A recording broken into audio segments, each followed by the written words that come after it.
Welcome back to Grief Inspired. My name is Catherine McNulty, and today we are talking about the bargaining stage of grief. Now, this is a series of videos that I've put together. There's 5 videos in the series, one for each of the 5 stages of grief. Today's video, like I said, is bargaining. Now, here at Grief Inspired, I give you practical tools and education that you can use to help you navigate the grief process. And at the same time, I want to give you hope and inspiration that you can get through this so that one day you can look back on your grief journey and say that you are living your life stronger than grief. So let's dive in and get started.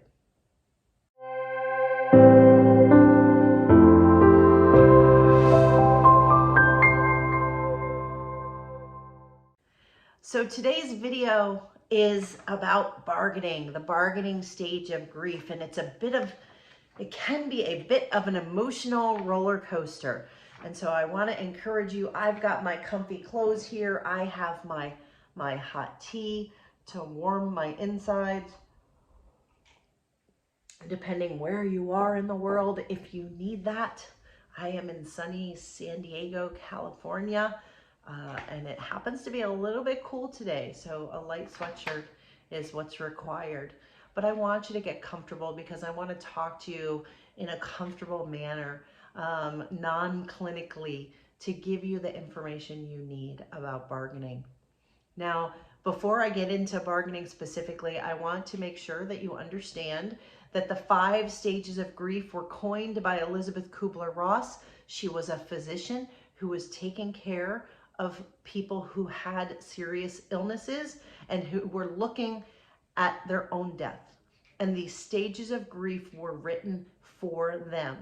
Now they can be applied back to the grief that the rest of us experience when we lose a loved one. So that's what we're doing today, but I just want to give you that caveat that that's how they were created. And so they do not go in order. There are more emotions than the 5 stages that we talk about. And in today's video, we are going to talk about several different emotions. Like I said, it's a bit of a roller coaster, bargaining is.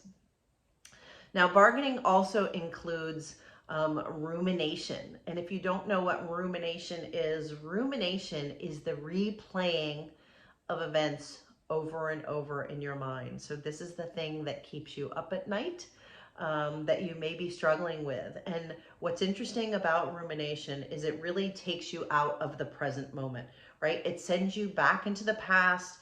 It can send you into the future as well, but mostly in the past. And you replay the events that happened and you keep replaying them, hoping that if you replay them enough, that you'll come up with a scenario that would lead to a different outcome, that would let you feel less powerless than maybe you do right now.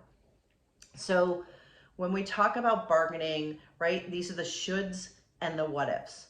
So all of the things that are the thoughts that go off in your head where you say, I should have done this, I should have done that.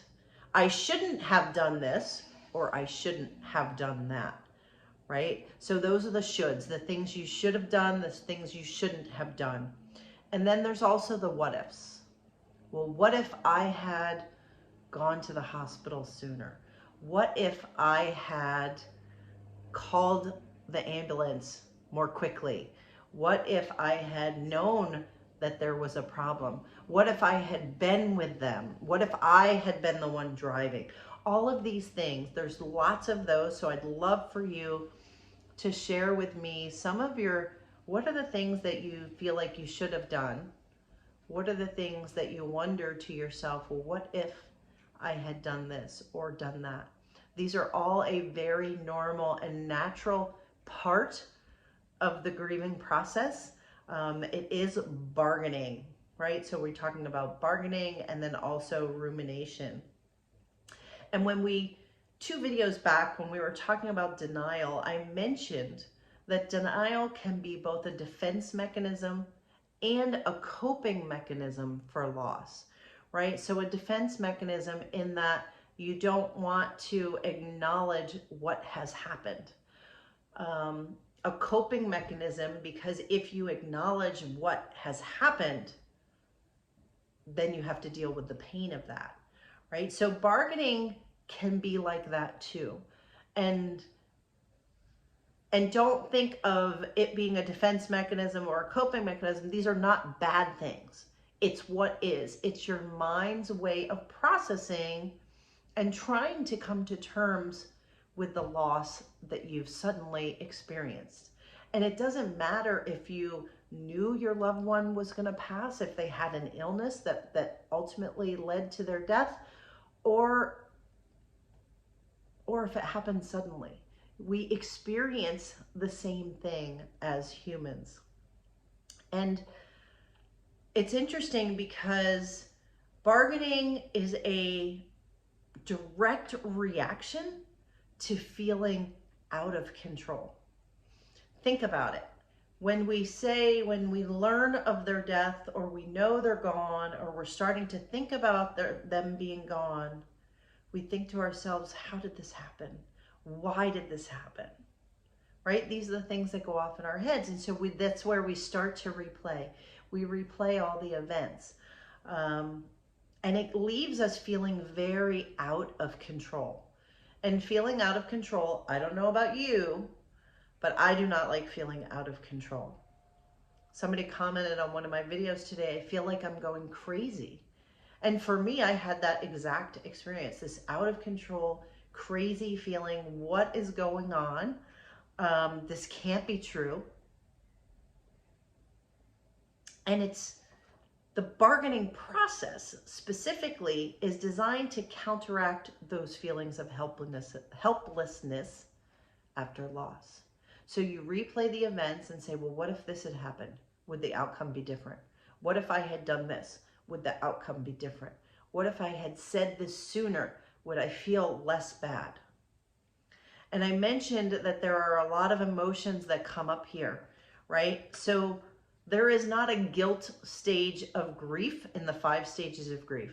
But I can tell you all day long, every person that I talk to in all of my courses, and the people that communicate with me here in the comment section, and all of the people that I have learned from as they were going through their own grief and I was going through my own grief, guilt is very real. And guilt is a big part of the grief process, right? So guilt and shame and blaming other people, even fear and judgment, all can show up in this bargaining phase of grief, right? So you can think of them that way. So let's talk about some of those. And I have some listed here. So for example, you can feel guilty for the things that you did or didn't do. And you say, and it's bargaining because you say, well, I feel guilty. What if I had done this? I feel guilty because I didn't do this. I didn't check on them sooner. I didn't call the doctor sooner. I didn't get the ambulance here. I didn't realize how sick they were, right? I didn't tell her or him all of the things that I really wanted to tell them. Guilt, shame. Shame shows up. Blame. You can blame other people, right? You start ruminating, you start bargaining, you start thinking of all the things that had happened. And all of a sudden you're like, well, wait a minute, if the doctor had done this, if the car had been in this kind of a situation, if there's so many of these, right? If things had happened differently, then I wouldn't be in this situation. Every time you say that, every time you think that, that is bargaining. And it's bargaining, and it's helping prevent you from having to deal with the inevitable.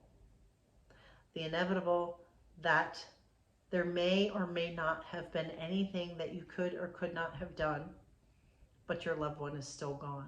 And so that's what this bargaining process is. When we talk about blame, we either blame other people, and if we can't find other people to blame, We blame ourselves. And how does that show up for you? And are you blaming yourself? Fear, anxiety, insecurity, again, is a natural and normal response to this feeling of out of control. So many of us feel like we have so much control over our lives. We've been that way. We thought we had all the control. I know I was that way, like in my job, in all the things around me. I thought I had control.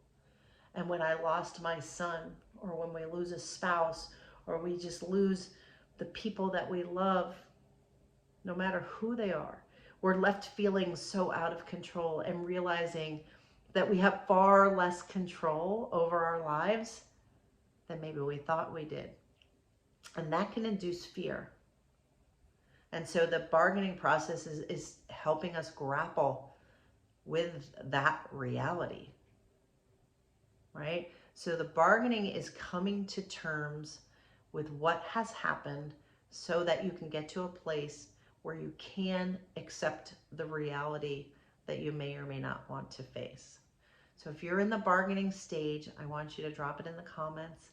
Let me know. If you're liking this video so far, I want to encourage you to please subscribe. Hit the bell icon so you get the other videos or get notified of the other videos in the series. And let's keep going. So when we bargain, what are some real life examples of bargaining? We bargain with God, or we bargain with our higher power. If you just let them come back, I'll do whatever you say, right? I'll give more money to charity. I'll be a better person. I'll go to rehab, whatever it is. I'll do anything you say. Sometimes we bargain by wanting to give our life for theirs. Have you ever thought of that? You know, my son was dying and he needed blood as part of that. And I remember I didn't want to realize how sick he was. And I was willing as his mother to give my life for his. And I remember telling the doctors, if he needs blood, take all of mine. Because that gave me some semblance of control in a helpless and uncontrollable time. So if you've had one of those, you know what I'm talking about.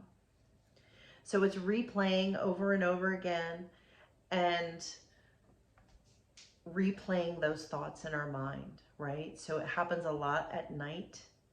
It can happen, you know, anytime during the day. Honestly, anytime that you are alone, this will happen. And if you're in the bargaining and the rumination phase, I want to encourage you to make sure that you take times of relief from this. Find something that's a diversion, even if it's for, you know, 30 minutes in a Netflix show, something that will get your mind off of the rumination, and then you can come back to it, right? It's always going to be there when you come back. Until you work through it enough, your mind over time will stop the rumination. I promise you. But it's your mind coming to terms with the reality of what has happened, with the helplessness of your loss, the uncontrollable nature of all of it. You know, and there's one thing that comes up as well. Sometimes people will keep their things from their loved ones for different periods of time, right? And you'll hear about people who have kept their room exactly the way it was for years and years and years. And I question and I wonder, and I want to hear from you on this. Is this because they don't want to accept the reality of the loss? Could that be one of the reasons why it's so hard to remove their things, to change them up, to change the pictures on the wall? And I'm not saying put them away or do whatever, but even just move things around. Could that be one of the reasons why it's so challenging? It's something just to think about. And here's the thing is when you get to the end of the bargaining process, right? This is when you begin to really accept that the loss has happened, that the loss is real, that it's final, that there isn't anything that you can do about the loss. And you start to say, okay, this is my life now. And that's why it's not surprising that that's when depression really kicks in. If you haven't had depression, that's when it will often show up for the first time. And that's also one of the reasons why it lingers. So in the next video, we are going to talk about depression and how depression shows up, how depression lingers, and what you can do about it. But if you are in the bargaining process right now, please let me know that. Know that it is normal. Know that this too shall pass. You have to let your mind do what it needs to do to process what has happened. And there is no right or wrong here as long as you are not avoiding it. And if you need support, as always, reach out to me at GriefInspired@gmail.com. You know that you are not alone in this, that you are building strength in grief with every one of these videos you watch, every rumination that you're going through, you're processing, you're moving forward, and you are on the path to healing your grief. So in the next video, we're going to talk about depression, and I'll meet you there. Bye for now.